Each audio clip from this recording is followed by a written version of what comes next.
online hitman. Yeah. I was like, what? What the heck is an online hitman? Okay. This story is wild. First of all, like Yes. I didn't even know I was going through a cyber attack. I just knew I was like, why don't I have any sales for today? Why are all these fake websites attached to my Pixel? Like, what is going on? I woke up with no sales and I was like, this is crazy.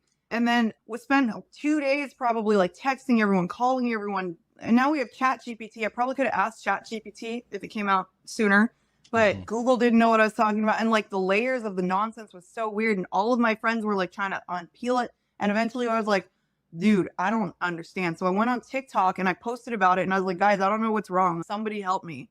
And then Mm. tech people started jumping in and they were like, this is what's happening. And everyone is bringing little pieces to the equation. And then there's this guy that, oh my God, I wish I knew his name. He's like this big Samoan guy, and he was talking about online hitmen, and I was like, wait a minute, wait a minute. And then he started like breaking down kind of what I was going through, and that was my first ability to start figuring out what was going on.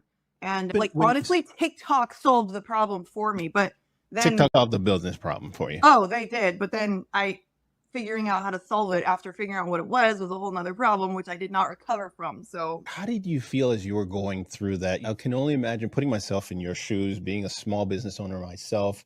I tend to look at my dashboard on the regular, probably yeah, multiple times a day, and I'm like, okay, we're at where we should be today. But then if you see a big fat zero, you're like, oh crap, it what's was going on?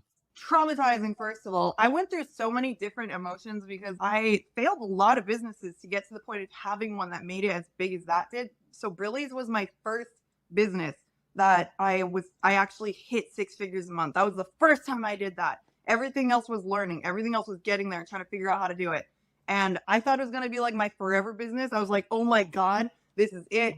Bunch of celebrities were wearing us. We were like working with like the schmo. He's like UFC guy, made him custom glasses.